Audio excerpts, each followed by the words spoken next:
ICQ Podcast episode 409, Your Ideas and Comments.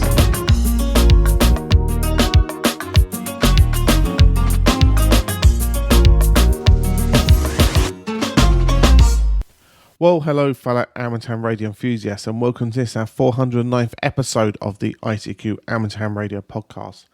Supported this episode by Roy Jones, VK6 Romeo Romeo, Walter Washburn, KT0 Delta, Gary Bridges, Whiskey Alpha Zero, Victor Mike Victor, and John Bartlett, Hotel Kilo 3 Charlie, and of course our monthly and annual subscription donors. In this episode, we join Martin, M1MRB, Chris, Mike Zero, Tango Charlie Hotel, Frank, Kilo 4, Foxtrot Mike Hotel, Bill, Whiskey Charlie 3 Bravo, and Leslie, Golf Zero, Charlie India Bravo, to discuss the latest amateur radio news. Myself, Colin, M6BLY, rounds up the news in brief, and this episode's feature is Your Ideas and Comments Answered. Well, as we celebrate our 15th birthday, it's your very kind support and donations that keep this project doing what it does and keeping us advert free and producing you your amateur radio podcast without delay, holiday, hiatus, or any other words you might use, at least every fortnight for the last 15 years, and sometimes more regularly than that. So we'd like to thank the following donors for helping us out this episode. So we start with Walt, KT0 Delta, who says, love the series, happy 15th birthday. Thank you very much, Walt, for that. John, Hotel Kilo 3 Charlie, is a Yorkshireman, born in Pontefract. So say you're in Ed, Leslie and Chris country there in Yorkshire. Emigrated to Canada as a baby, grew up in northeastern Quebec, and after a career in telecoms, many corporate moves, he's moving around. He's even covered places like Saudi Arabia and Colombia. The podcast and ham radio has been with him throughout that time. So that's fantastic news, John. And I say congratulations to all the team at the ICQ podcast. Excellent work. So thanks a lot for your very kind support. Also received a birthday donation from Roy Jones, VK6 Romeo Romeo. Roy, I did reach out to yourself, see if there was a supporting note to go with your donation. Unfortunately, your email bounced. If you hear this and would like us to do a mention for you, drop me a line, info@icqpodcast.com, and we'll certainly look after that for you. Gary Bridges, Whiskey Alpha Zero, Whiskey Alpha Zero Victor Mike Victor set up a subscription donation, and he says he enjoys the news and the banter on the show. So thanks that Gary, and those subscription donations are just as important as the larger one-off donations, because those subscription donations make sure that we have a base to pay our bills every single month for the hosting and the services like the newsletter, the digital group, etc. So as I say, we really do appreciate that support. Now, you can do your part to help us celebrate our 15th birthday and to support the work we do here. It's a very, very simple logic. It's called the value for value logic. All you got to do is think about the value you got from today's show, turn that into a financial figure, go to icqpodcast.com/donate and either select one of the options we have there for you or make up one of your own, send it our way, and as I say, it would be fantastic for your support and help us to continue the work that we do. Right, now we join Martin, Chris, Frank, Bill and Leslie to discuss and generate thoughts about the latest amateur radio news, including radio fun in the Colorado mountains and churches and chapels on the air. As always, hope you enjoy. Well, hi guys, and welcome to this episode's News Roundtable for episode 409. 409, boys. God, dear, they're continuing to ratchet through very quickly. Tonight, I'm joined by Mr. Chris Howard, M0TCH. Hi, Chris. Very good evening, Martin, and very good evening to the guys waiting to join. Yeah, that's good. And yeah, no Budgie tonight, or as we know him as Mr. Ruffle, M0SGL. He's off on holiday. But we do have the rest of the team. We have Mr. Frank Howell, K4FMH. Hi, Frank. Hey, Martin. Hey, everybody. And I'm glad I'm not out in a tent in a pouring rain like some missing member of our podcast says he is. So glad to be here. Yeah, it's his own fault, Frank. You know, podcast or in a tent in the rain, you know, which would you choose? Also in the States, we have Mr. Bill Barnes, WC3B. Hi, Bill. Hi, she's real fine. My 409, as the Beach Boys would say. Good evening, everybody. Good evening, Bill. And last but not least, Leslie's with us. Hi, Leslie. Mr. Leslie Good evening, Butterfields. Martin. I did have a chuckle about the rain and camping. I've got my annual camp coming up, radio camp at the end of August, and without fail, every time I touch that tent, it rains. So Mystic Meg forecasting that by the last weekend in August it will rain. I guarantee it. Yeah, I'm pretty sure you're right, because it's a bank holiday weekend, isn't it? That's the one. All right. Well, let's say, I think we'll have fun, and Mr. Offer won't be getting me into trouble today, so that's another one. Now, a story that came up, and I really like this because we keep talking about getting youth into our hobby, but I think it's pronounced Irith, St. Peter's Church of England Primary School. 10 of their students got very interested in amateur radio and have done an RSGB award on amateur radio. And it sounds like they had a lot of fun. I'm going to get Chris to go first on this one because you're in the UK. What do you think? I like this one as well, Martin. I agree. It's a great story. And I hadn't realised that it may be, I knew and had forgotten, the RSGB do something called the Radio Surfer Award. And this story is all about 10 children from this school we think it's pronounced Isleth, but apologies if we got that wrong, in Cumbria. Yeah, got their Radio Surfer Award. I think they're pretty young. I think they got 8 to 11 years old, and did a whole bunch of stuff. They were making contacts or greeting messages via HF on an FT857. They were seeing their voice on the scope on an IC705. They were doing things with Morse code and QSL cards and all kinds of things. So it sounds like a lot of fun, and they got an award. So that's great. It's a great way of encouraging people to get involved in the hobby and learn about technology and communications and all that sort of thing. So I think it's great. And if these kids are only pretty young, if they remember in a few years' time, this was something they did. They might, you never know, they might take an interest in the hobby. But all good stuff. Yeah, I agree totally. All good stuff, and any education's great. And it sounds like they have fun, which is the important thing. Leslie, what's your thoughts? My thoughts, well, I think it's a great story. And I think the important thing is that it's got the kids involved. And you can see with the photographs, they're enjoying themselves. And they, with all the equipment and everything else. And they're there with their certificates. And they got a silver surfer award from the RSGB. I think it's a great story and good on them. And I think that's the way to publicise a hobby, to get people involved.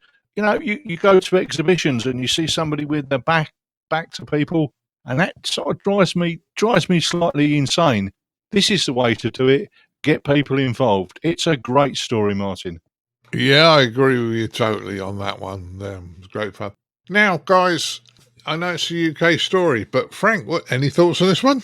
A couple of thoughts. Over here in the States, the Beach Boys, their second album was Surfing USA. And I must say, I'm glad to know that the RSGB is keeping up with the Beach Boys. I absolutely love the name of the award, the Radio Surfer Award. That is not stuffy and, the high honor of whatever and all that stuff. I just think the RSGB has done it right with this. The second observation, Martin, and we talked about this earlier, I'm a big believer in never telling young people anything is difficult or hard. And if you don't tell them it's hard, it probably won't be. And this just sounds like it was absolutely marvelous, 8 to 10 years old. I think one thing they did was to put their voice, as it was modulated, on a scope on an IC705. And as simple as we might think of that as adult hams, 8 to 10-year-olds just might get it that, hey, my voice is showing up electronic. I just think it's a very, very nice story. Yeah, well, two things on that one, Frank. Number one, I think you and I are old enough to remember the Beach Boys. Hi, hi. And number two, when we've done CHOTA, I sometimes take along an oscilloscope with a microphone and just say to the kids, the young scouts and cubs and that, you've heard yourself, but have you ever seen your voice? And they look at Right. you strange. And I think it's a dead easy thing for anybody to set up if you're doing anything with children. And they love it, trust me. Martin, just a quick one. Yeah. I think I said Silver Surfer Awards. It's actually the Radio Surfer Award. So apologies if I got that slightly wrong. No problems at all. We'll let you off, Leslie. Yeah. I'm silver-haired, mate. No problems. I don't mind being a silver. Bill, have we left you anything to say on this one? No, I think everybody's covered it real well, other than, I want to thank Chris Livingston, M0KPW, for doing this. That's a great idea. Way to go, Chris. Yeah, as you say, great one on that. Now, move to our next news story, and this one's from the States. So, Bill, I'm going to get you to go first on this one, but amateur radio's fun in the Colorado mountains. I'm sure Ed's going to get upset because this is a CHOTA thing, but we can't help that, can we? Yep. I'll definitely have the radio on. If I don't, I might be able to actually go activate somewhere nearby. But Friday, August 4th through Monday, August 7th is the CHOTA 14 pointers in the Colorado's event. So they're the real big summits, and they will be activating on all bands that you can just keep an eye on your CHOTA Watch website to see who's activating where. If you're in the Colorado area, 14658 is a 2-meter calling frequency now for CHOTA, which I've used a couple times in the past couple of years when I was up on a summit. Likewise, there is, it looks like there's a bunch of other, I'm just scrolling down through here quick, but it looks like there's a bunch of other stuff going on, and you can follow them on whatever's Twitter's called this week, at Ham14ER, Ham14er. And then they'll post pictures and stuff throughout the event and then at the end as well. So it's nice because the thing about it is what, the way the CHOTA program works, you work a station, you get points. They, work enough stations on the summit, they get points. And these big summits that are high, like the 14-point ones, they get you points pretty quick. So it's very exciting that they do this every year. Not last year. No, it was last year. Last year, I think I worked like 3 or 4 of them, and it was a good time. I'm a little far from Colorado, so it's for me it's mostly 20 and 17 meters. Although, when we talk about things later, I can talk about how good 15's been, so maybe 15 meters. But those local will get folks on some other bands as well, so it's going to be a good event. Yeah, that sounds great. And it's nice. It's nice to get out and operate. So those who want to go climb hilltops, they'll have some great fun. And for those of us who are not as fit as we used to be, including me occasionally, we can still have the fun and work them as chasers as well. So that's a good one. Frank, what's your thoughts? This is a cool event. I've been to Colorado, but certainly don't live anywhere near there. I do know Bob Whitty, K0NR. He and his wife are very active CHOTA and POTA, more recently, operators, and they live in Colorado. It's named because of the 14,000-foot mountains, the Colorado 14er, which is where that comes from. One of the neat things about the CHOTA event is you can be in an area like Colorado, or you can be in an area that has some mountains, but not quite like Colorado, and have a lot of CHOTA entities. Bob gave a program on Zoom, and, I was fairly ignorant about CHOTA. I heard about it, knew about it. Of course, know Ed and I've talked about it.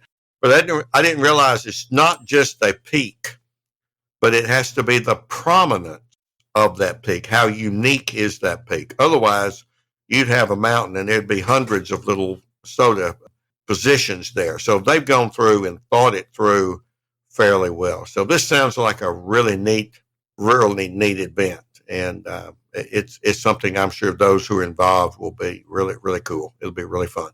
Yeah, as I say, I think CHOTA is well run. So, yeah, lots of people are going to enjoy this one.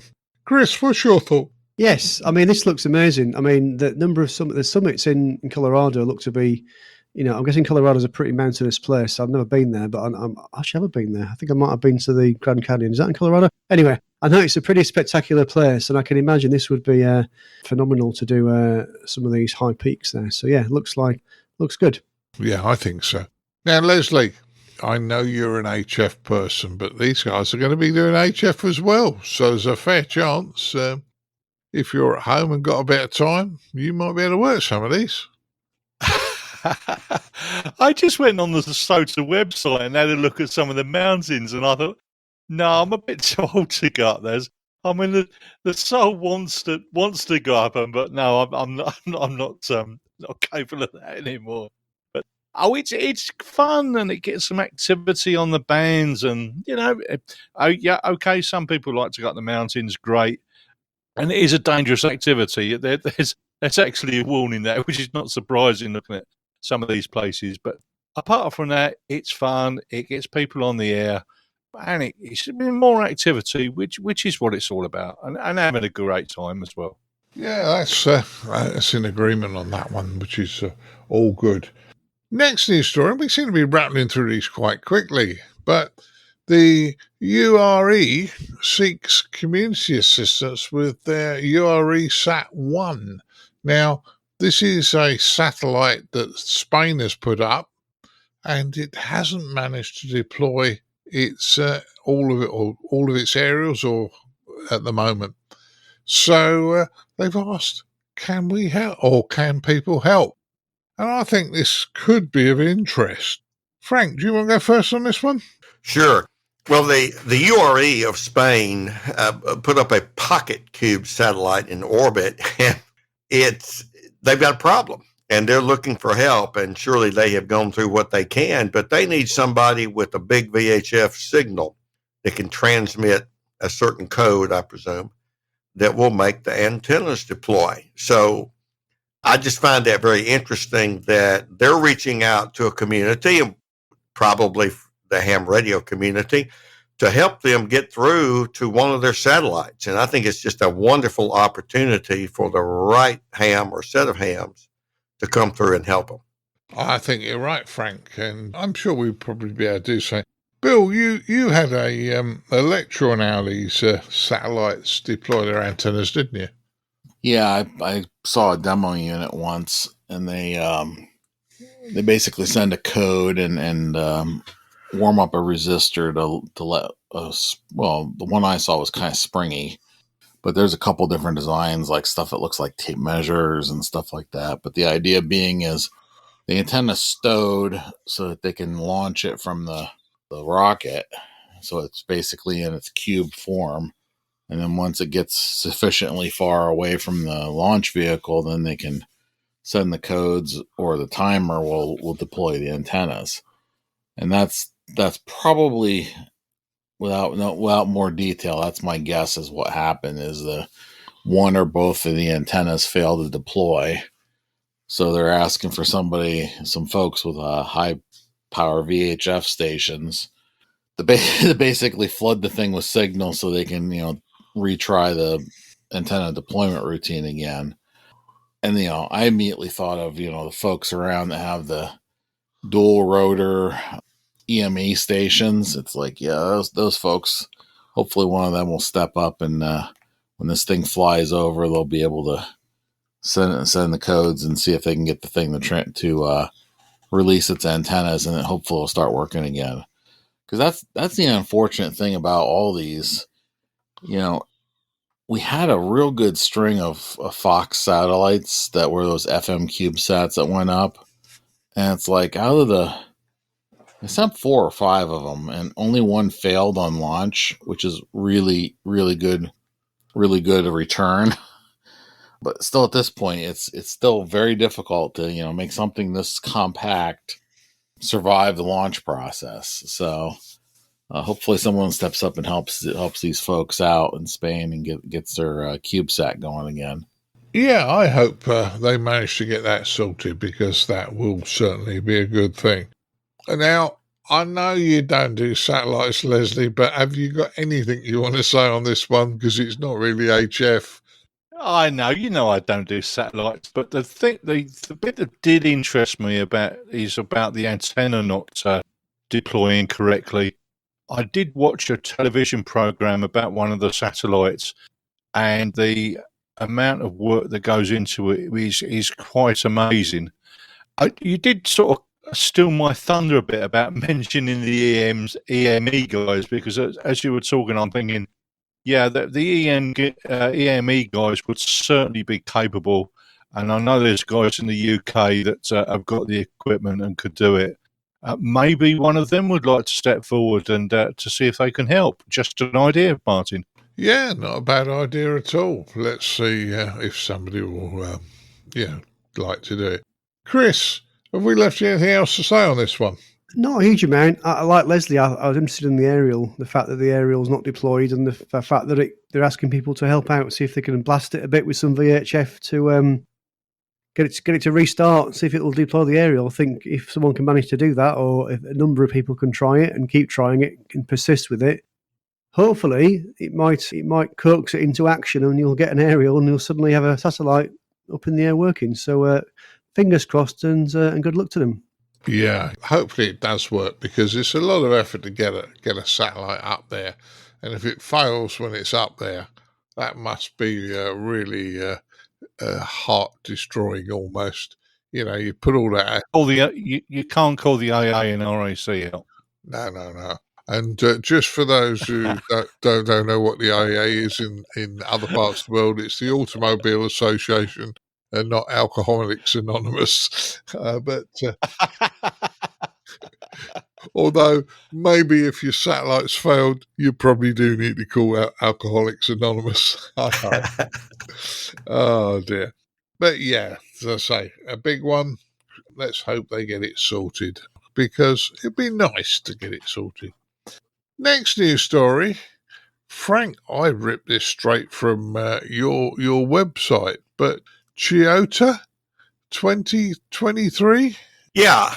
Go for it. I sort of ran across something on the RSGB website while searching for something else. I think we've probably all done that. It was a notice to prepare for CHOTA, CHOTA. It was back in 2021. And CHOTA stands for Churches and Chapels on the Air. It's a product of the World Association of Christian Radio Amateurs and Listeners. Their website is wacral.org.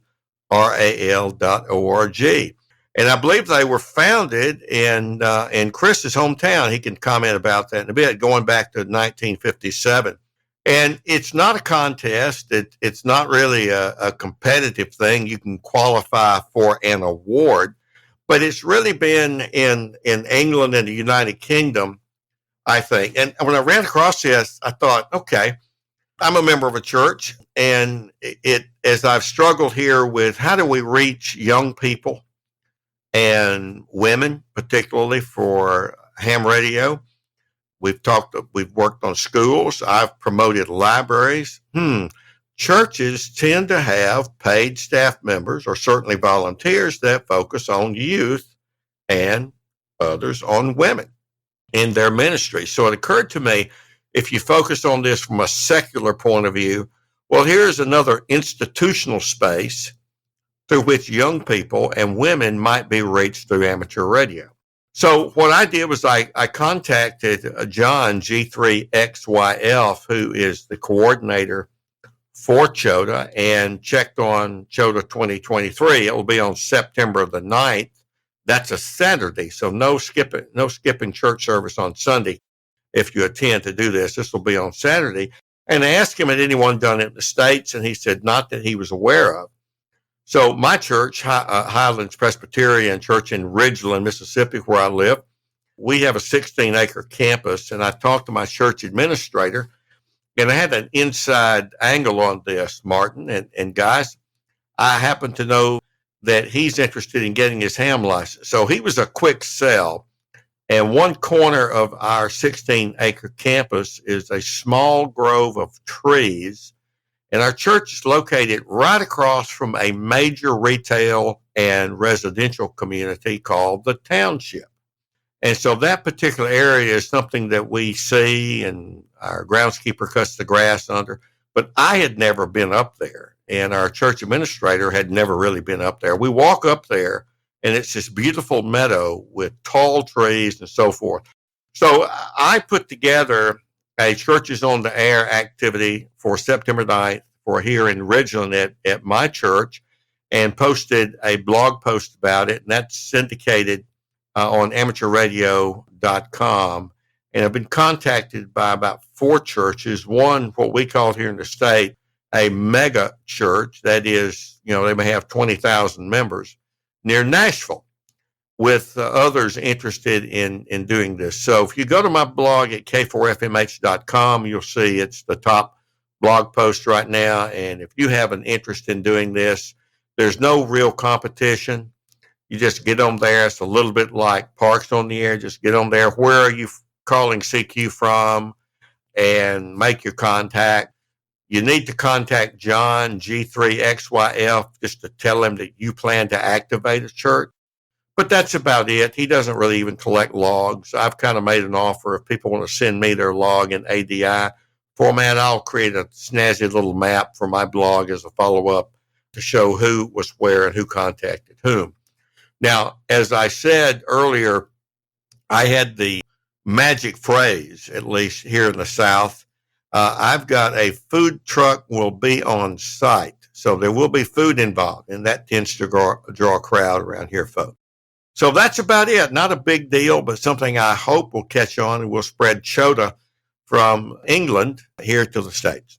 Well, I wish you luck on that, Frank, and I'm glad it's happening on a Saturday, because when I first sent you an email about this, I was telling you we did a contest one Sunday in the Scout Hall, which is at the back of the church.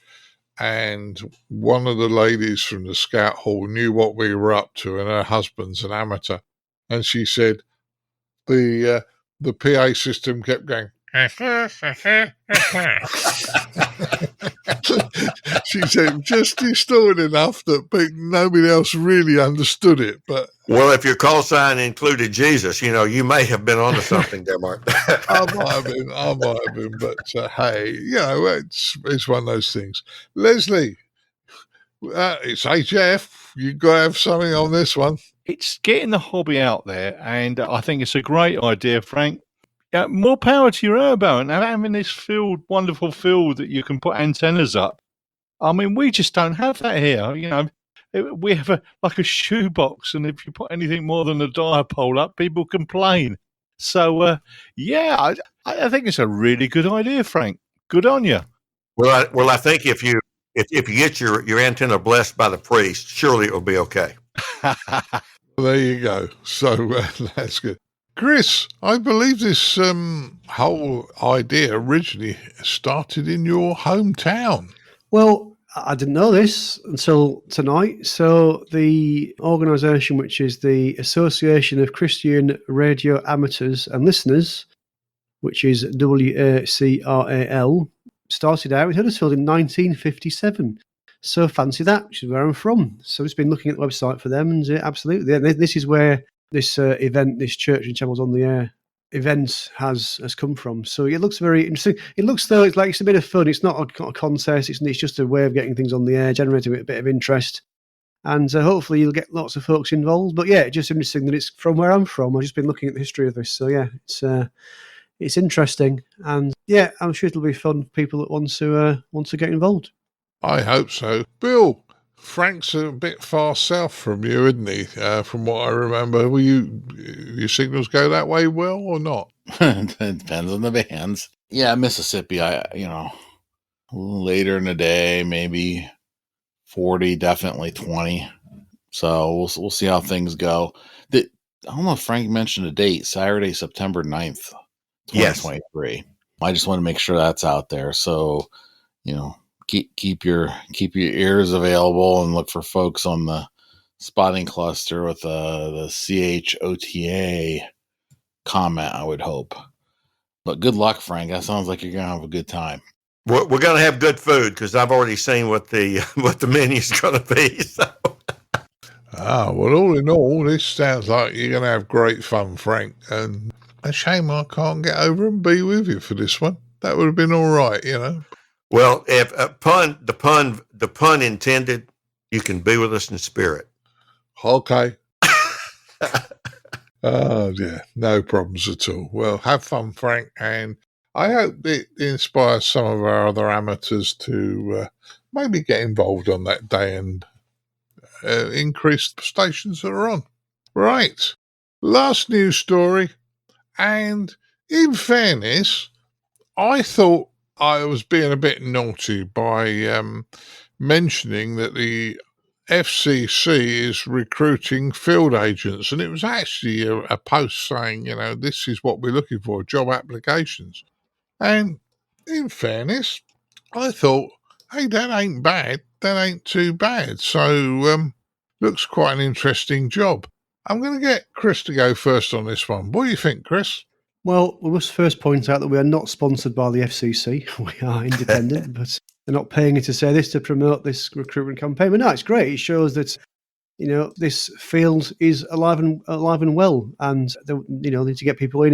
The advert talks about having to understand how to use things like RF spectral analyzers, field strength meters, etc., to go away and do measurements in the field. So it looks like it could be an interesting job. It looks like it's about investigating RF out there. So maybe it's about complaints. I'm not sure, but it looks like it's not a bad paid job. It's got a pretty decent range of pay, I guess, depending on your qualifications and your experience. But yeah, it looks interesting. It looks like it's they've got postings in New York, Boston, Chicago, Los Angeles, and San Francisco, so right across the US. So if you're thinking of applying, good luck. You've got until the 24th of August. Yeah, I think, you know, what you're saying looks quite interesting. Leslie, if you lived in the States, would you be tempted with this one? My sort of expertise is in different field. It's engineering, so I do take an interest in this type of stuff. I think, you know, it's an opportunity for somebody. Why not?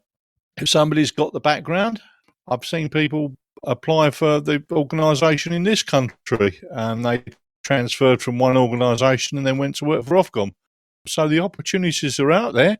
And if somebody's just starting out in electronics and that type of thing, why not? Grab it. You never know. I mean, I've just changed my job at the moment. One job didn't work out and another one came up virtually the next day. So if you see an opportunity, just go for it because you never know where it's going to lead. That's dead right, Leslie, dead right. And don't ever ask me to tell you how many jobs I've had because I've lost count a long time ago. But I think on LinkedIn, you know, it's saying that I've worked for Silver Spring Publishing now for 15 years, which was the backing group for the podcast originally when Colin set it up, although I don't think Silver Spring does much at the moment. But there you go. Yeah, Martin, my last job, I'm not going to mention who I worked for, but we didn't go on when we separated our ways. And the next morning I had an interview and it went really, really well. And the guy said, can you come and work for us? And I went, yes, please. And so, you know, may have a disappointment and you go on to better things. And that's just the way it works sometimes. The other thing is, every job you go to, and it doesn't matter whether it's any job you go, you get a better appreciation of life and you get a better appreciation of some other skills that you didn't have before you went for them. So, you know, it's a win-win. It's a win-win. Bill, I'm leaving Frank till the end because I know Frank's got a few things he wants to mention about this, which may be interesting. Well, I know will be interesting, I should say. But what's your thoughts, Bill? It's good that they're actually hiring for once. A lot of the government agencies have been shrinking, even though folks don't really realize it. They'll be shrinking in some areas and growing in others. But field agents, that's a good one. They're going to be out and about and you know, enforcing the rules, and that's going to be good. You know, salary is interesting. It looks good, but it depends on what city you need to live by. So it might be a little low. That salary here, or even Gettysburg, Pennsylvania, that would be good. You live pretty comfortably, but I'm not sure about other places. Other than that, I mean, it looks like a great opportunity, especially if anybody has, they're already in these areas and they're looking to jump into the federal government. It's looks like a really good job.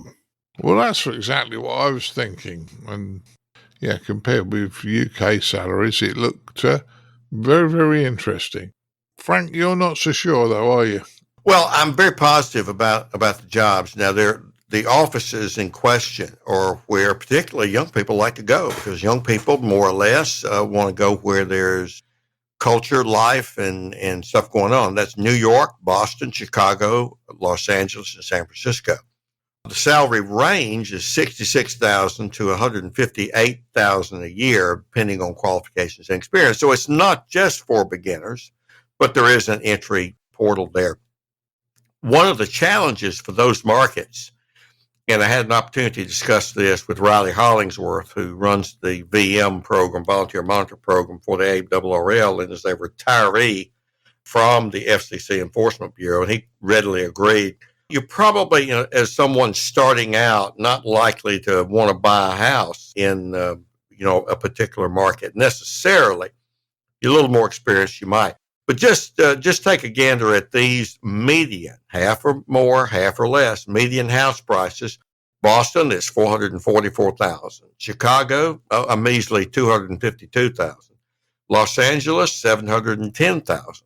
New York is a relative bargain at $450,000, and San Francisco at $930,000. So all of those have been going up between 6 and 9% over the past year.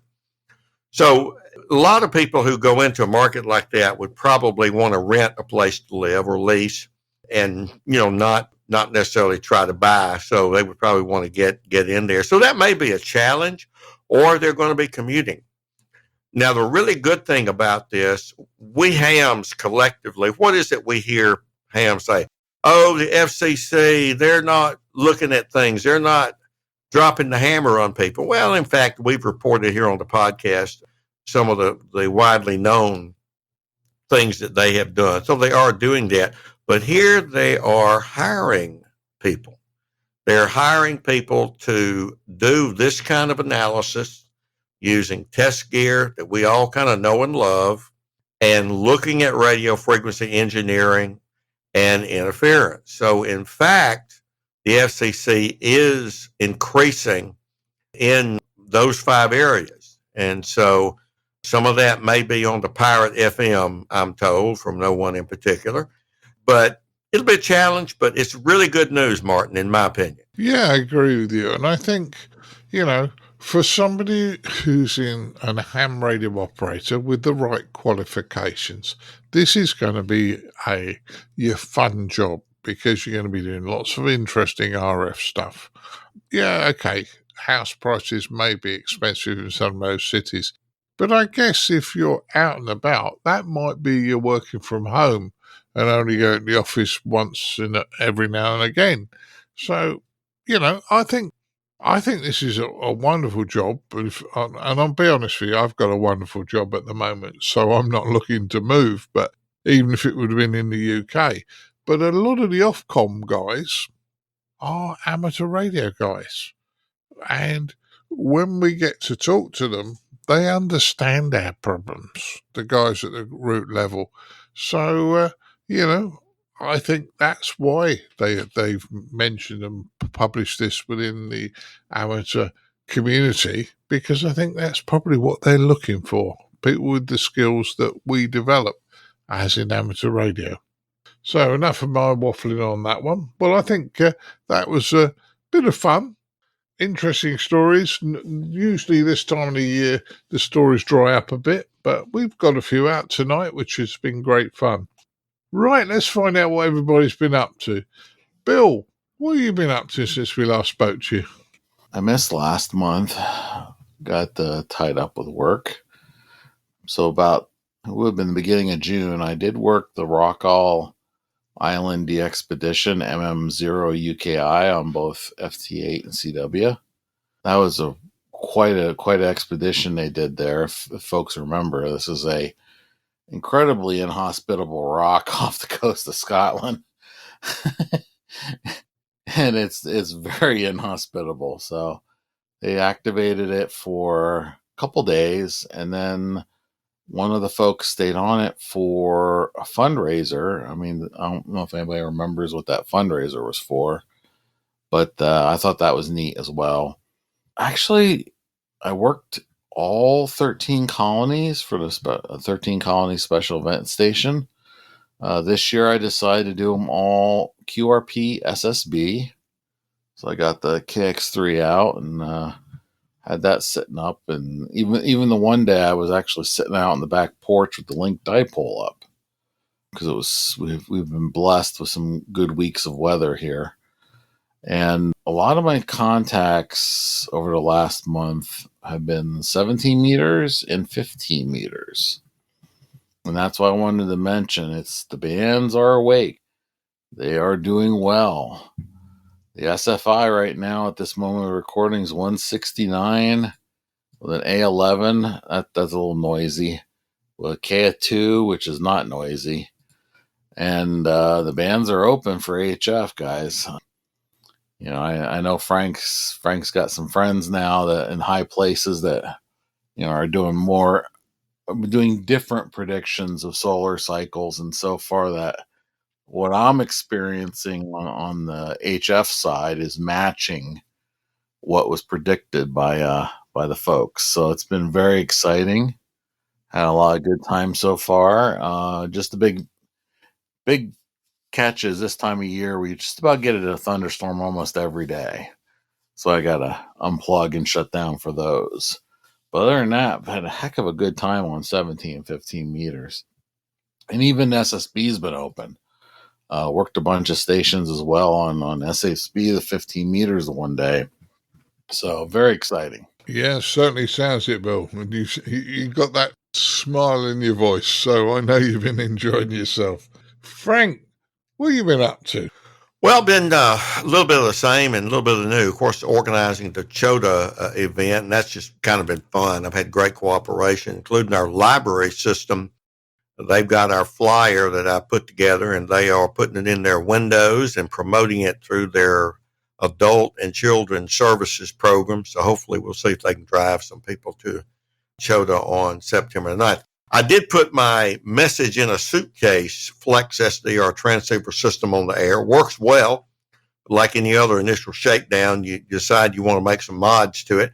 I'll do a couple of things to finish it off. I'm going to add a small SWR power meter. It's the one in the ATU unit. It's the N7 DCC Chinese knockoff ATU-100. I'm not inspired by the accuracy of the power going through it, but it does do the tuning well. And once I finish that up, I'll prepare a write-up on it and send that somewhere, so it may see the light of day somewhere. I've often said I've spent half my life crawling around under tables, hooking up wires, Martin and guys, and I'm continuing that tradition.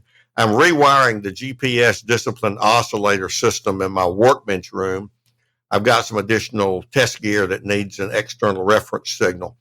I added the Libre VNA. It goes up to 6 gigahertz. I added a tiny SA Ultra. The Ultra model is a little nicer than the tiny SA itself, and we'll see how good that works. Now, I also got a couple of devices built by the Chinese designer BG7 TBL. One is a frequency counter, and the other is a signal generator, and they need a reference signal, and they also go up to about 6 gigahertz.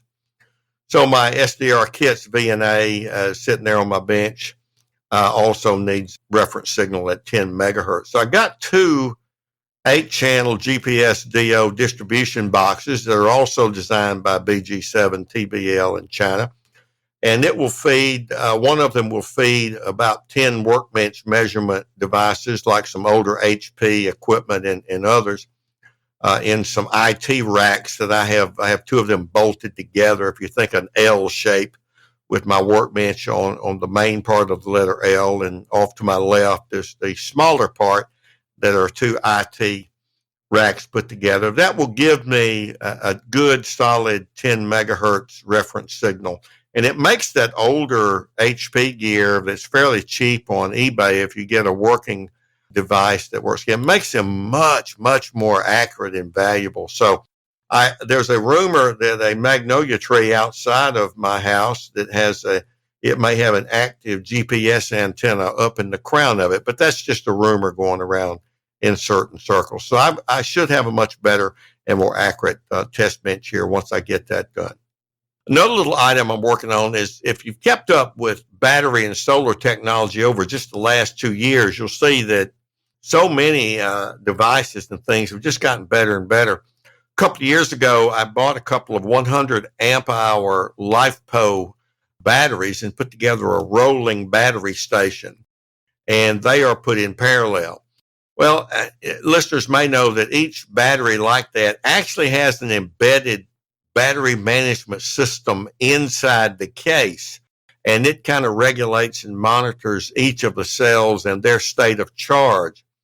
But when you put a couple of them in parallel to up the amp hours like I did, you've got actually two competing BMSs working. And so this is all fine until one of the batteries drops in their state of charge below the other one, and then it begins to suck up more of the charge, and they get out of sync, and you could really run one down pretty quickly. So what I decided to do is to take those batteries out and build two 100 amp hour battery units. And rather than reinvent the wheel, I found a couple of all-in-one solar station boxes from some companies from their own website, or often sold through eBay or Amazon, that all you do is put the battery in it, and they've got an inverter, and they've got power ports, and they've got solar inputs and whatever.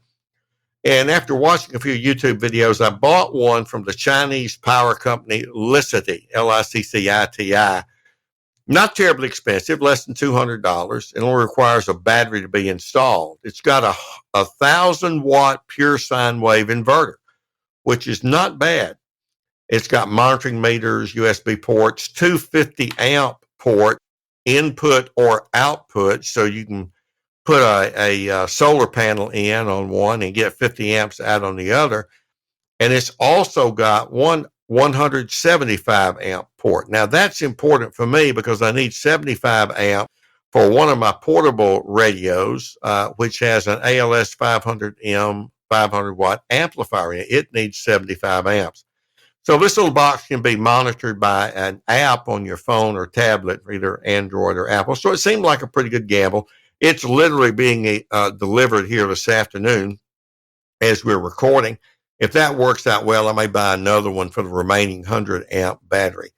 I also added a BuddyPole Power Mini 2 solar charge controller. And a year ago, I had got a really good buy on a Christmas sale from Radioddity for a 120-watt foldable solar panel. And so I'll use that BuddyPole Power Mini 2 with that solar panel to go with some of the smaller LiFePO battery boxes I've built over the last couple of years. So I'm kind of going on a solar kick here. And finally, I've been doing some club development work with the Vicksburg Amateur Radio Club just to the west of me here. Been arranging programs for their monthly meetings as they sort of try to revive the club. We've had some really good ones, including one on Chat GPT and amateur radio from a local ham who works for Apple. And it was a stunner. But my luck is apparently run out, Martin. I couldn't get a good speaker for August, so I'm giving a talk on optimizing the HF horizontal loop antenna. So not all programs can be good ones, Martin. That's what I've been up to. Well, sounds like you're really enjoying yourself and you've been busy, Frank. Yeah, as I say, sounds like you've really been busy. Leslie, now you got a new job, are you still going to have time for radio? Oh, dear. For about 6 weeks, I was actually chock-a-block with one job, but like I said, it left no time for radio whatsoever. However, when we finished that, we've been doing a little bit of 2-meter sideband work on VHF, the local net, trying to get that up and running again. A little bit of the coursework for one of the radio amateurs that wanted to get through his exams, and trying to remember stuff that I'd done many, many years ago and promptly forgot. So I'm looking at it and trying to read through it. But anyway, what else is there? At the end of the month, at the end of August, we're going to have the Silverthorne Radio Club camp. So I've been slowly sorting all the kit out for that. It takes a while. Where did I leave this and where did I leave that, and going through all my lists. So I'm sure that's going to be sorted out in time, but we're slowly getting there. I know it's not a lot to report at the moment to Martin, but it's just the way it goes sometimes. Over to you. Yeah, no problems. Well, as I say, I'm glad you're going to maybe have some more time for amateur radio, and you should enjoy yourself as well. So that's a good one. Chris, what have you been up to? Well, not as much as the other chaps, it sounds like.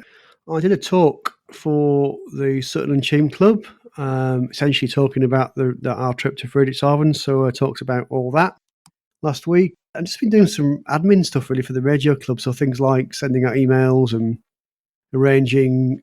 trying to arrange some events. We had a committee meeting the other day. We talked about perhaps doing some visits, that sort of thing. So not a huge amount, a bit of admin, that's all, I suppose, and a little bit of the usual stuff on the radio. I have been using my SDR player. I've got both my aerials. I've got my Colonia VHF and UHF and my HF dipole currently connected into my SDR Duo, so I've just been listening on the PC by the SDR, which works pretty well. And nice to be able to see all the signals and click on things, and just an easy way to have a chin around. So, but that's about it from me. All right. Well, as I say, at least you've been doing some radio. I haven't actually done that much. Right. What have I been up to? Well, I do operate wherever possible from the car. Although if Mrs. B gets in the driving seat, she turns the radio off, and the head unit's on the right-hand side of the car, or the furthest away from the passenger seat. So she has control. But done a bit of 2.77 from the car. Obviously, you've been on the talk group a few times. I'm putting my shack back together because after I finished my electrical problem here, the whole shack got ripped out. And as I'm putting the shack back together, I'm checking the antennas, and some of them need some work doing on them. Let's put it that way. They're not as good as they were when I put them up originally. So I'm working on antenna work at the house. Yeah, apart from that, the other thing is, getting old isn't fun. I have a birthday next month, and the driving license people have decided that when you get to the age I am of 70, I'm 70 next month, they take your driving license off you, and if you want a driving license, you ask for one, and they just give you a driving license for a car and take all of your privileges, pretty much all the privileges off your license you had, and give you a very basic license. If you want to keep your privileges, you then have to start jumping through hoops. So I've been to the opticians, and I've got new glasses. I only need them for reading, don't need them for driving, as the optician said. But I had to pay the optician to fill the optician's part of the form in. I've been to the doctor's, who's also signed the doctor's form and filled the form in for me and stamped it. Once again, a payment on that. Or I had to get a new photograph for my driving license. So, they really make it difficult for you. If you'd have just said, I'll let you take all my retirement away, it would have been dead easy. But for any of you in the UK who are getting close to 70, be prepared. That's all I'm going to say on that one. YouTube, we've published a fair amount on YouTube over the last few weeks. Interestingly, and I've said this a few times and shocked people, but the CBers, the people in the CB community, almost rip my hand off for anything I publish, and are really pleased they get it published in their group. Whereas sometimes amateur radio people go, what are they publishing that for? So I don't understand, in fairness, but, that's life. This Sunday, when the podcast is released, if any of you are around and hear this early enough, I'm going to be at the Granfield Day down in Ashford in Kent, and that's on the website. We publish that through Facebook, so that's available. And just one, if it doesn't rain on Sunday the 13th of August, if it's dry, I'm going to be at the flight refueling rally down in Dorset. If it rains, I'm not going, because there's no point in stomping around a field in the pouring rain when 90% of the exhibitors don't, or traders don't turn up. So if it's a nice weather, I'll be at the flight refueling on the 13th of August. Not as ICQ, but I'll still talk to you if you want to talk to me. So that's what I'm up to. So all in all, I think we've been pretty busy, guys. So only one thing to do now is to thank the guys for their time tonight, and we'll continue with the rest of the podcast. I'd like to thank Mr. Chris Howard, M0TCH. And thank you, Martin, and thank you, guys. Another interesting and fun episode. Yeah, I'd like to thank Mr. Frank Howell, K4FM8. Thank you for inviting me, and I really enjoyed Chris's talk at the Sutton and Cheam Club. Great job. Yeah. Thanks, Frank. I couldn't make that one, Frank, because it was actually my 49th wedding anniversary, and I had two choices: go to the club or go somewhere else. Yeah. And I'd like to thank Mr. Bill Barnes, whose work has left him alone today, so he has been able to complete with us. Yep, no overtime today, so thank you. Yeah, thanks for being here, Bill. And last but not least, Mr. Leslie Butterfield, G0CIB. Thanks for joining us, Leslie. Thanks for the invite, Martin. It was great fun. Yeah, great. All right, guys, 73s, and we'll catch you soon. 73 all. 73. Cheerio. 73. Keep your amateur ham radio podcast advert free by donating less than a length of coax. Visit www.icqpodcast.com/donate now. For all the news, links and information, visit www.icqpodcast.com. And now we'll look at the news in brief from me, Colin M6BOY. We've found out the ARRL has approved through its board of directors an increase to the regular membership rates due starting from January the 1st in 2024. The new rates will be $59 per year, or a 3-year option of $174. Now, there's lots of add-ons as well if you want things like printed magazines and things along those lines. So there's like a sliding scale of applicational add-ons that can go into this membership package for ARRL members. Now, the ARRL says that it's the first rate rise in 8 years. Its last increase was in 2016, and before that in 2001. And the money basically goes towards all the activities and staff and resourcing, including efforts on spectrum defence, regulatory advocacy at international, federal and state level, support for licensed operator training, and work to promote amateur radio in schools. Amongst other things, it also allocates resources to Field Day, Logbook of the World, contesting, e-com programs, member technical supports, product reviews, and other programs. So they say it's essential to continue their work. That, as I say, unfortunately, these costs need to rise accordingly. So as I say, we'll put a link across to the ARRL page with all the options that are there.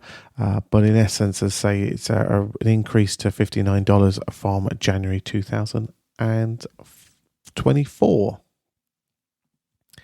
Now, we're very grateful to Stefan Latimer, Mike Zero, Oscar Sierra Lima, who lets us know about the upcoming British Island Waterways on the Air event. It's going to be taking place between the 26th and 28th of August.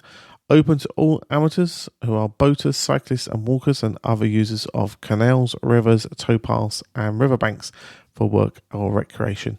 Even lakes and reservoirs that are used for recreational use classify as inland waterways. So there's plenty of places to be active. Many clubs and individuals take part in this event and as they use special call signs, etc. Primary bands will be 40 metres and 2 metres. And if you want to get involved, the website is November Hotel Alpha Romeo Golf.org.uk/BIOWOTA, or more easily, we'll put a link to that on the ICQ podcast webpage. So best of luck, Stefan, with the event.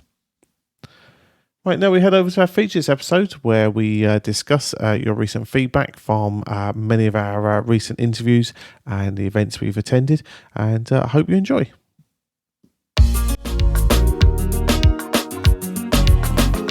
And now what you've all been waiting for, this episode's feature from the ICQ podcast.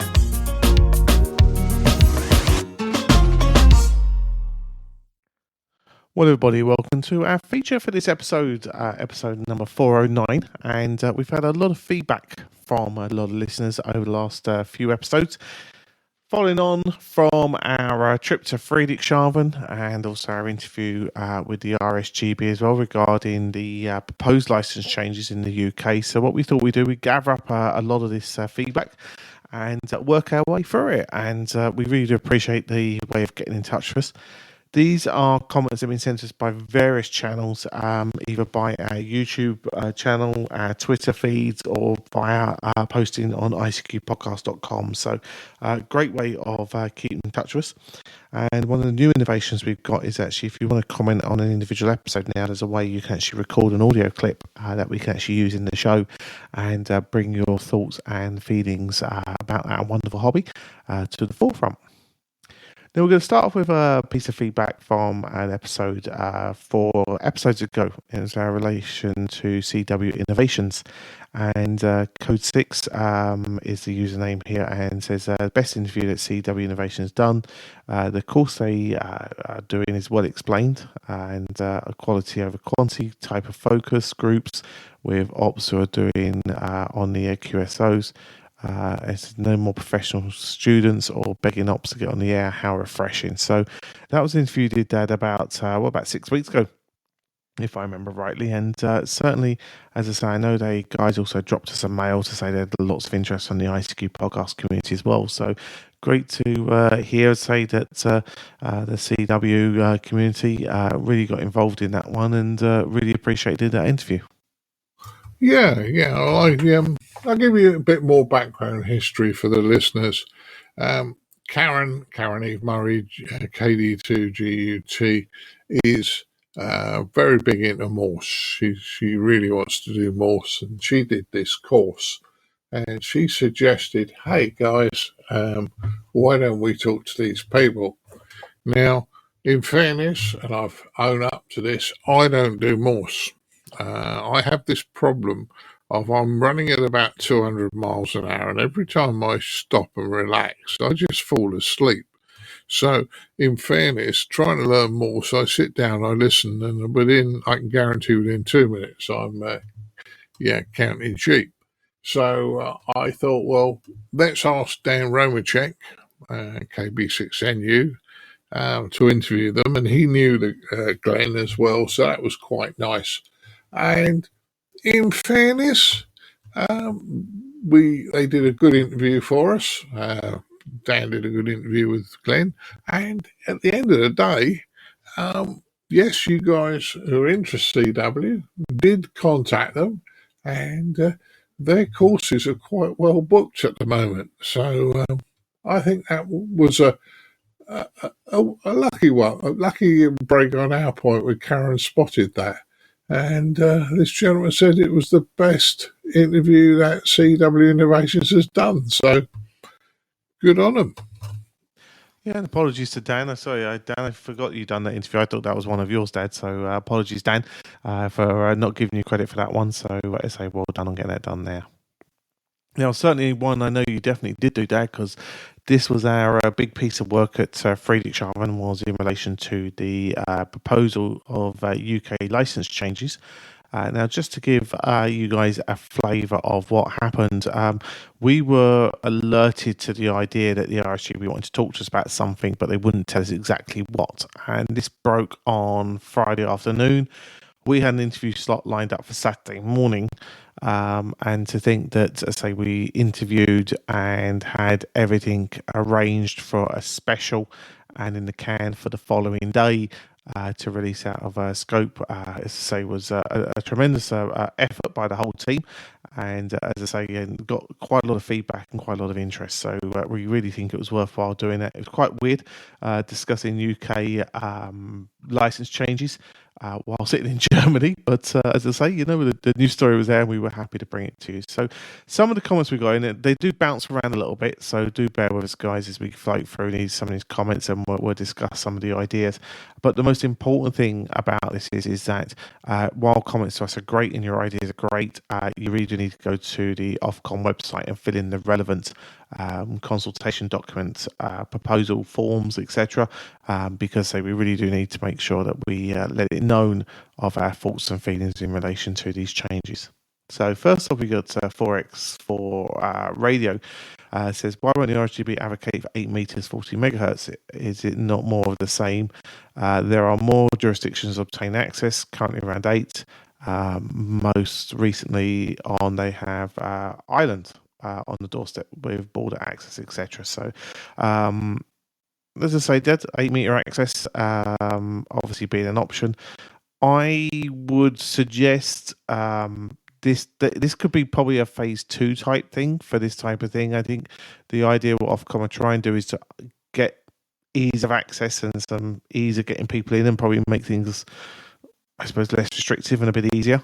And then they can build on top of that. I think 8 meters at this stage might just muddy the waters of what they're trying to do to clean up things. Would you think that might be a thought?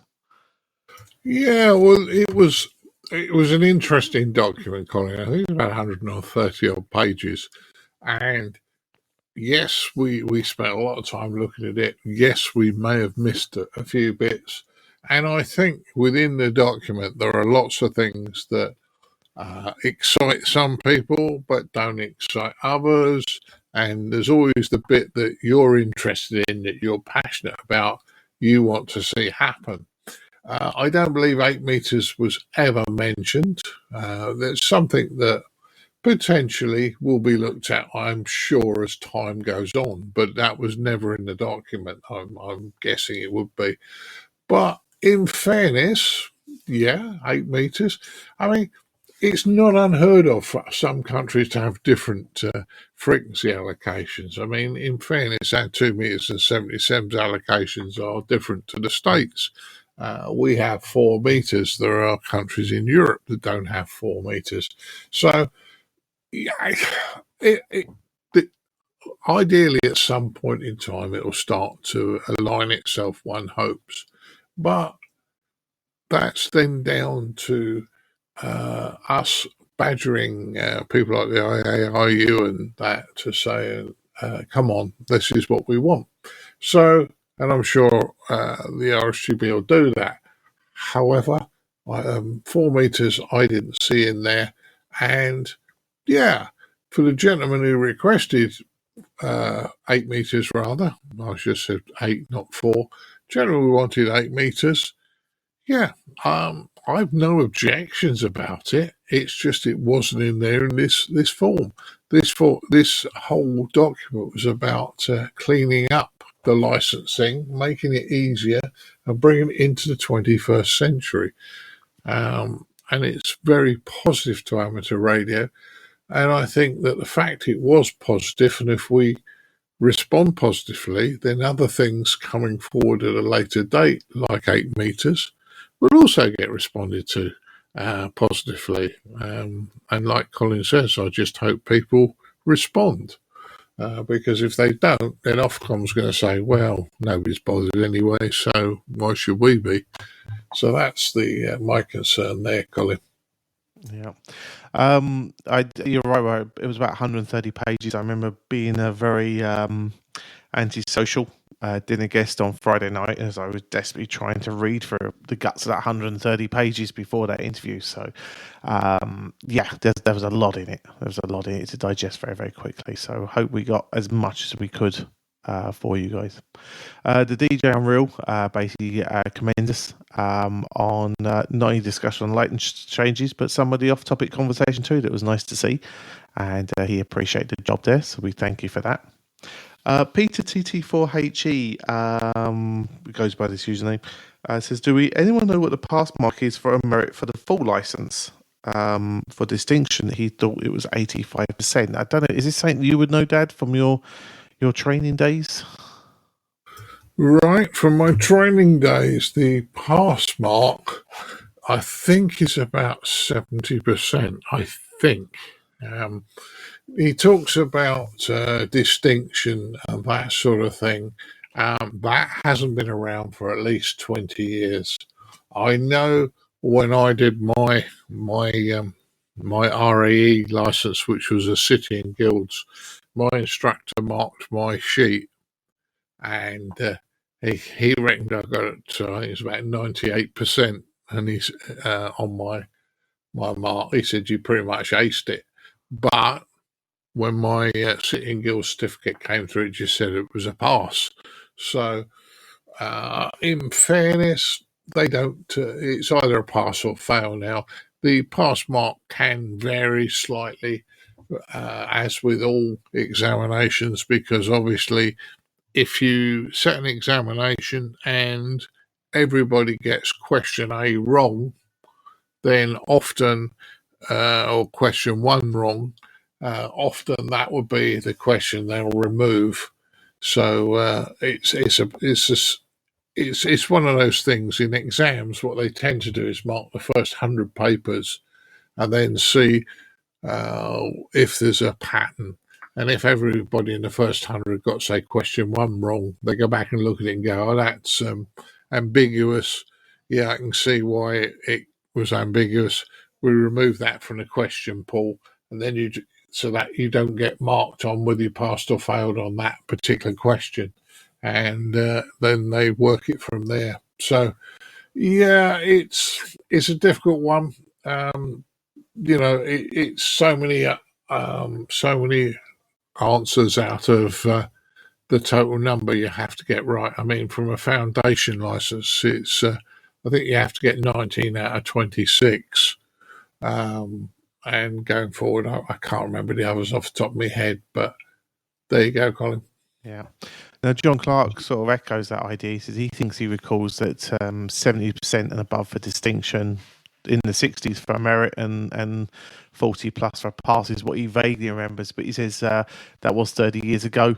And as I say, as it's moved on, as you probably say as well. But he then goes on to also mention, well, you can recall the first time he used a spectrum analyzer and a vector network analyzer, and they, from memory, brand new, cost about 50 grand from Marconi, and the HP unit cost 100,000 in 1990s money. Today you can buy a spectrum analyzer and a set of attenuator pads for a few £100, and it will give a reasonable result of the transmitter's output to see if anything meets the requirements. So life has moved on, and there's no reason why amateur radio cannot check their output. Many of the technical restrictions to the past have fallen away.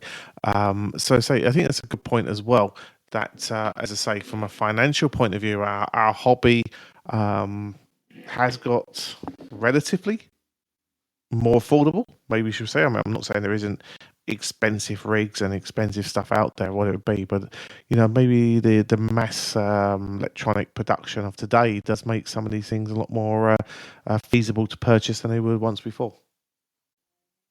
Yeah, I agree with you, Colin, because since I went back to work about a year ago, I have invested in upgrading some of my test equipment, and I'll be honest with you, I've wanted a spectrum analyzer for a long time, and I got a tiny SA like everybody else did, and don't get me wrong, they're a great little device. I think they're great for the money and all the bits and pieces, but I decided I wanted something a little bit better. I bought a Siglent spectrum analyzer from, I think it's 9 kilohertz to 2.1 gigs. That was £1,600, but that is affordable. I wanted that, I'm really pleased with what I've got, and I bought some other very, very interesting piece of equipment. I bought myself a nice 200 meg scope, storage scope, and a waveform generator. And believe it or not, I also bought a nice Weller soldering iron. I've got others, but I bought this nice Weller temperature controlled one because it's a quality piece of kit. So I do work at work and sometimes in the shack on bits and pieces, and you've got to have the right gear. But as Colin said, you couldn't have bought a spectrum analyzer or the equipment I've bought. You couldn't have bought that years ago for the money we're paying now. Electronics has become so much more affordable, and it's a bit frightening at times, but even so, don't be put off by it. I mean, the other week I bought a RF signal generator at a rally, and it didn't work. The guy sold it to me. I think it was about £5, and I took it home and found the broken print where somebody changed the capacitor and broken the print. And so you can do it a lot cheaper, but electronics really has dropped in price, Colin. Yeah, never so. Small correction for the video we made. So I think we were talking about why special event call signs in the UK, why they're started GB and not UK. I think there was a reference in the video that UK might have been Ukraine. Turns out 4x4 radio advises that UK is actually assigned to Uzbekistan. So thank you for that correction. Appreciate that. As I say, there was nothing worse than having a horrible moment where you can't remember where a locator is. So we appreciate that. Moving on to locators, well, Mark Jordan communicated, I think this was via Twitter, and we were talking about the secondary regional locators. And he was questioning whether or not, the English call sign should be forced to use an E in their call sign. It's just annoyance from his point of view. He does point out that he's English living in Wales and he has to use a Welsh identifier, and he sort of thinks, should this not be made compulsory?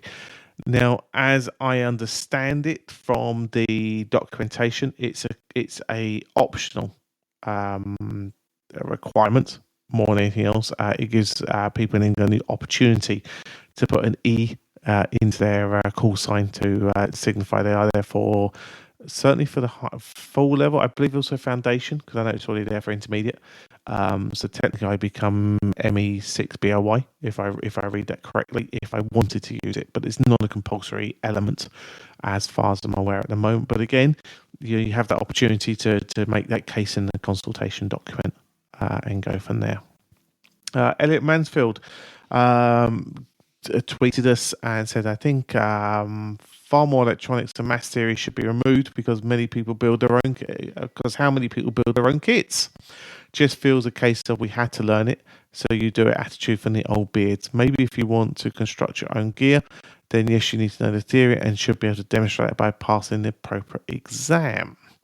Now, this also picks up, someone else also was suggesting as well about the idea of having an exam as well for, let's say, being an operator, and then a different one for being a builder. So you would sort of split that up into two sections. So let's say you had operators, I'm an operator, amateur radio operator, and you use obviously black box kit, etc. And then you'd have maybe more of a technician's license, so you could build stuff, etc. I think that came in from a gentleman called Roger Palmer, 2E0 Romeo Sierra uniform. So there's some interesting ideas about the hobby. Would that maybe help get some people into the hobby earlier, or maybe get them through the levels a bit quicker? Technically speaking, I suppose I'd argue the foundation license is very much like that. It's quite an operator's level. Now, I know they're talking about proposing about letting foundation people build their own kit, but as of today, that would probably be an operator's license, if you wanted to call it that, wouldn't it? And then you move up through the system. So is, I suppose, giving kit building to foundation licenses, is that a negative in that connotation, in that setup? Right, you've thrown a hand grenade in the room, haven't you? Oh, I might have done. Yeah. Okay. The reason, and I haven't got the exact wording, but it is something like, the reason we're issued a ham radio license or an amateur radio license is for education or self-education of radio technology. So not so you can talk to your mate down the end of the road. It's supposed to be it's because you're learning and studying and self-training your way through the hobby. Now, I have no axe to grind when I say this, but if you don't want to take a test, then you can either buy a CB, and there's nothing wrong with CB, and I've met some nice people, and I really appreciate the way that CB has treated me on the Facebook, but you don't have to buy a license. If you want to use UK Simple Light, which is the commercial license, Ofcom will sell you a license at £15 a year. I think it's £75 for 5 years, so it's £15 a year effectively for up to 10 radios. So you and your family can quite happily operate on a handful of frequencies. Now you'll share them with every commercial outfit and his dog, but that might be perfectly okay. But the difference is the ham radio license is about issuing you a license for you to educate yourself, to enjoy and understand and ask the questions. And if you are interested, and I've met some senior full license holders who are really just black box operators and with no idea how half this thing works. But I sometimes think that if you don't do it, you have no idea what's going on. And number two is, you don't want to look out of place at a club or whatever. I think it is important that we do this, and I do think it's important that we understand why, and we don't do away with the maths and the electronics. Because quite honestly, I'm not very good at maths, but I still think it should be done.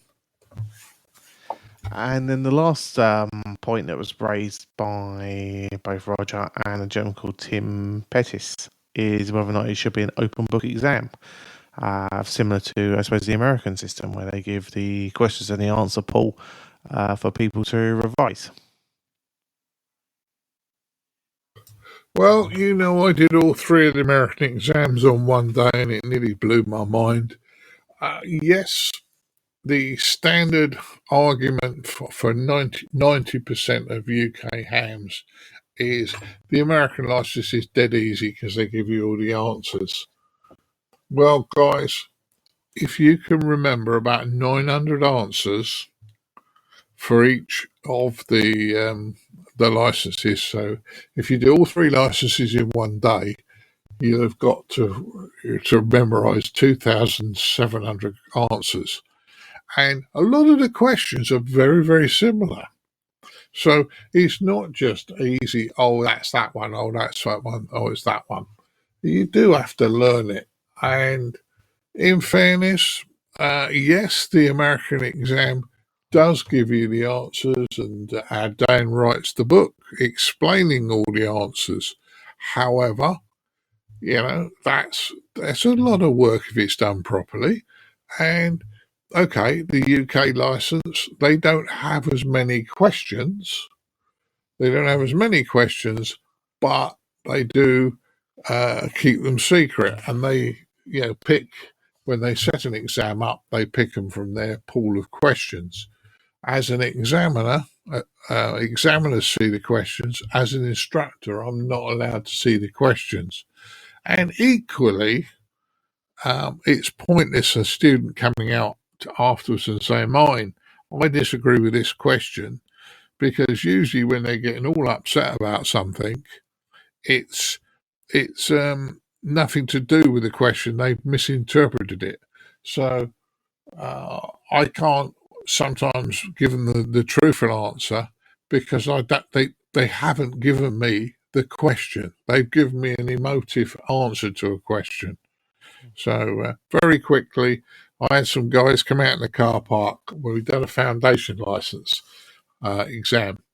And some guys came out in the car park and they were, Martin, you didn't tell us about Carolina Windham antennas. You didn't tell us about this. No, bend my ear, something rotten. Well, they talk about 5 different antennas for the foundation license.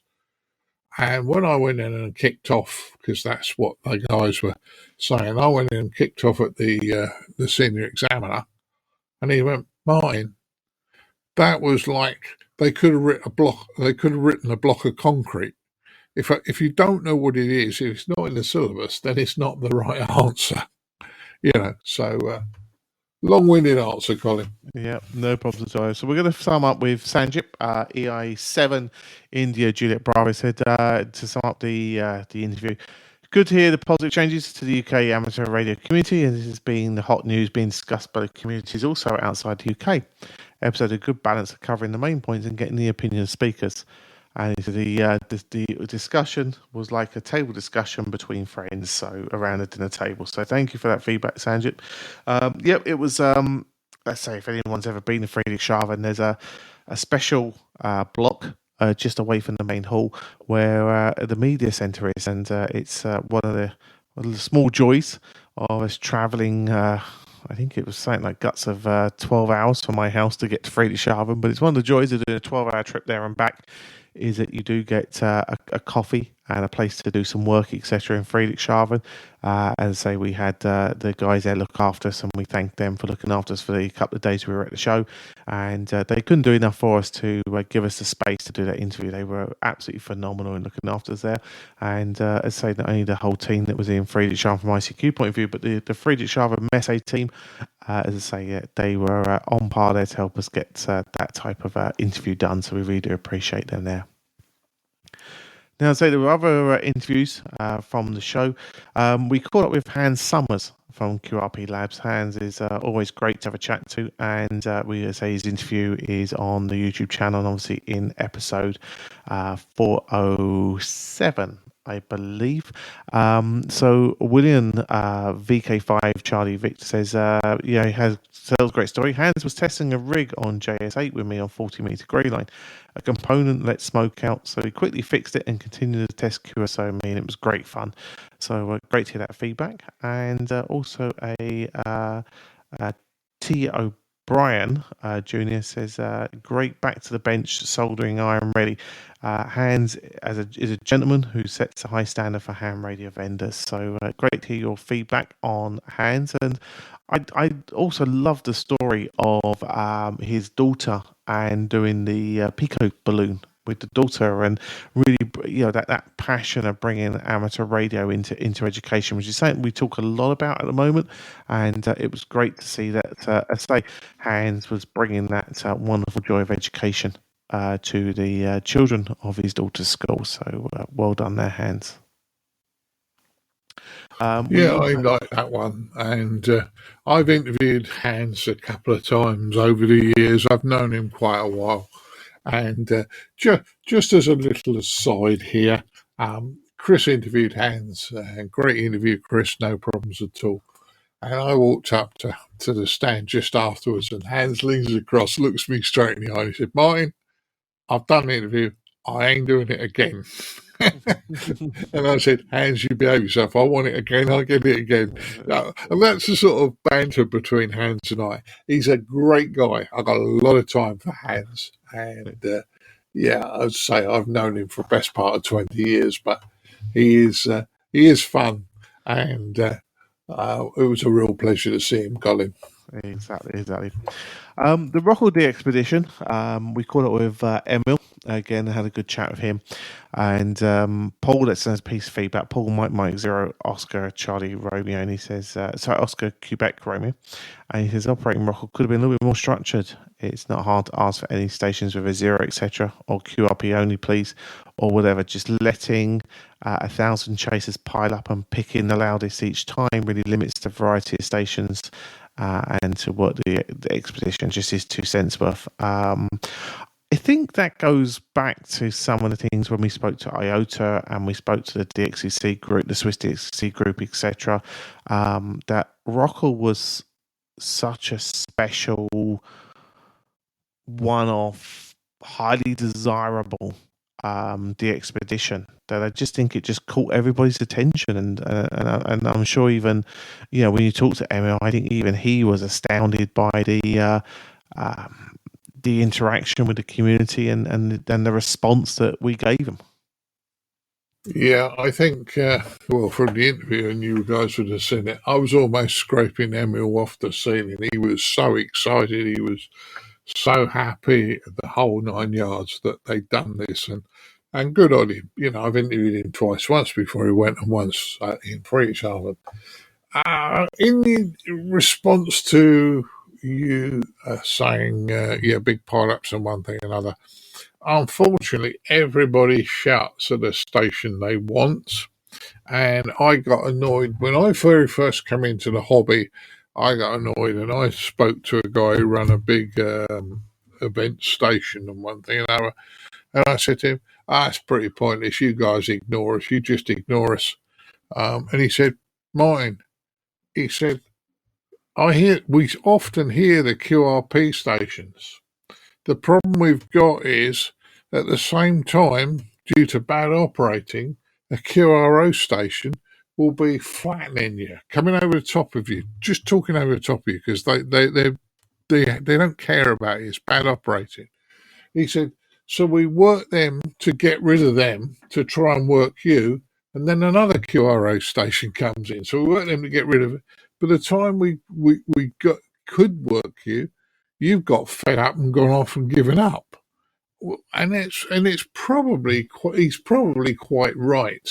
I listen sometimes, and I'm not a big HF operator, but it really annoys me when people are tuning up on the frequency that something's happening on, or you're listening and somebody's tuning up, or you're in a conversation, or they just come straight in over the top of you. They don't listen, and it's about getting better operators. Usually for a QRP operator, and this wasn't the case for Rockall, but usually if it's a contest, you're better off in the last 2 hours of a contest when everybody's worked everybody and they're scratching to get points. That's when you, as a QRP operator, you can work all over the place that you wouldn't normally work. For one reason, they're listening. Back to you, Colin. Yeah, true. Now, a piece of feedback on, I think, what was my favourite interview that we done in Friedrichshafen, and that was on the DXCC Honour Award issue. And Martin from the Swiss DXCC group was very eloquent in the issue, the problem, if you like, for people chasing the Honour Award, and very thoughtful in terms of a solution. And you can have a lot of these interviews where someone's trying to say something, or you're trying to eke something out somewhere to be. But to actually have an interview with someone that just wants to promote an idea for discussion and for ideas is a fantastic opportunity to talk to somebody. And even if you're not a chaser or an activator, etc., you can understand where he's coming from. And the fact that he's presenting a solution was fantastic. So, Mr. RS Wright, I believe, from the user handle on Twitter, says, excellent interview and identification of some contemporary issues within the DX award program. These issues came up during the DX forum at the Vizela, I think it's pronounced, International DX and Contesting Convention. So maybe it's going to get some legs on this one. We wish Martin well with his idea, and we're happy to bring it obviously to our wider ICQ audience.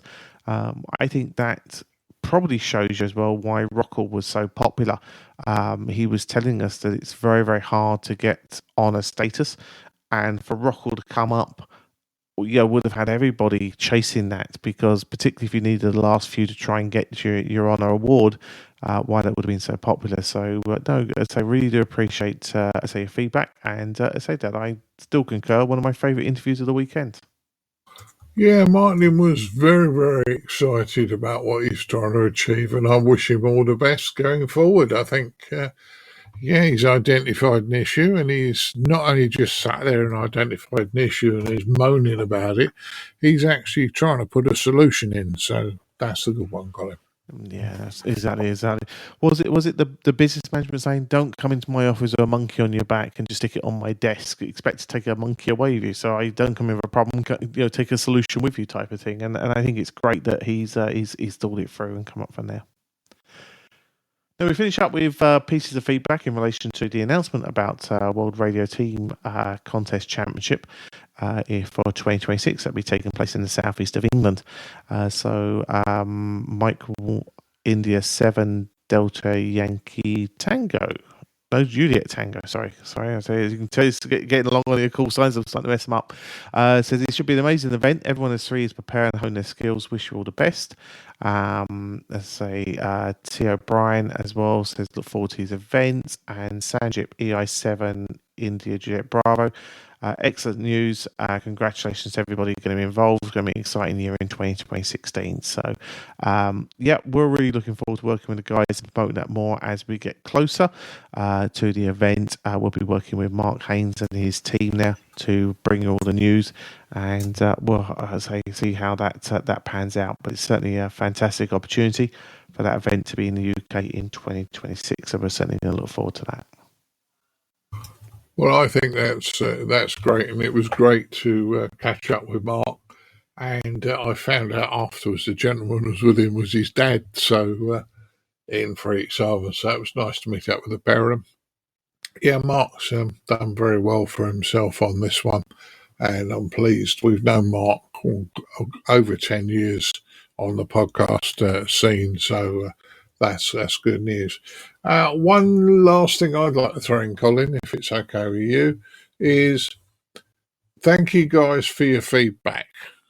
We really do appreciate it. I might not agree with you, but let's be honest about it. We discuss it.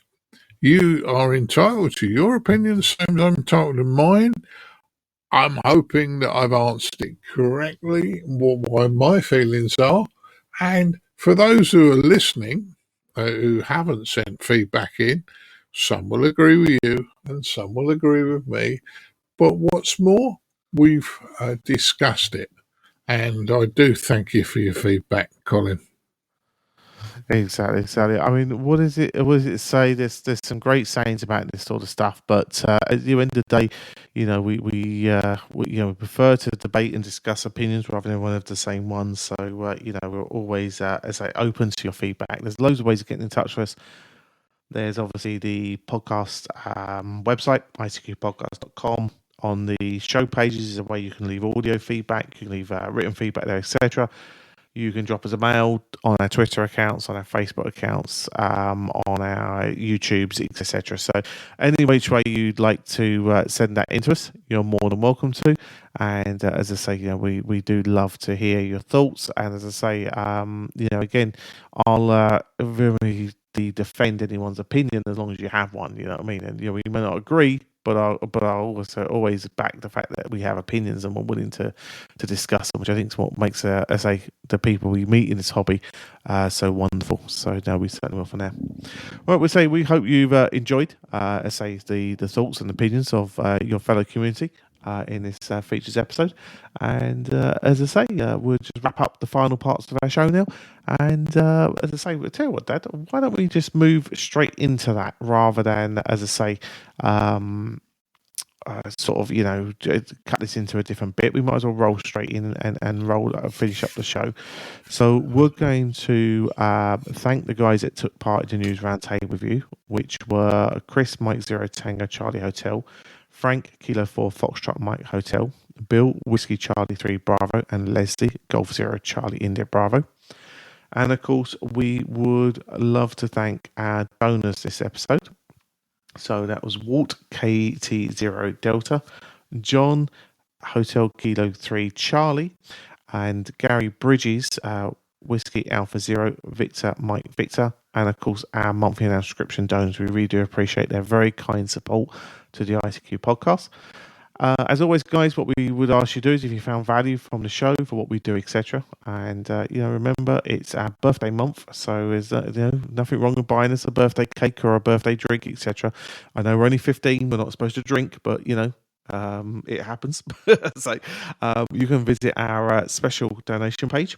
Go to icqpodcast.com/donate, where, as I say, everything that we do pays our way, etc., and keeps your show advert free and keeps us producing this content that's generated such wonderful feedback from your dear self. So please consider us as best you can. Right, well, that just about wraps up this episode number 409 of your ICQ Amateur Radio podcast. Of course, there's one very important job left to do to continue to support the wonderful lady that keeps you out of trouble, Dad. So I'm going to suggest you make Mum a cup of tea and find her a fine treat to go with that. And as I say, thank her for helping us out in Friedrichshafen recently. I think we should continue to make sure we give her a nice piece of cake or a chocolate biscuit. Yeah, we'll do that, Colin. I'll go and make your mum a nice cup of tea now. Got a chocolate biscuit in the cupboard, well, a few of them, so your mum will be happy with that. And I'm going to go and spend some time with her because sometimes she thinks I disown her a little bit when I'm podcasting because sometimes we're on this quite a while, but thoroughly enjoyed it tonight, Colin. And in fairness, I'm going to make her a drink now. So all left for me to do is say 73 to you and the guys. Yep, so 73 is to you, 73 is everybody else. And we'll catch up again in a fortnight's time. 73 still. Yeah, 73.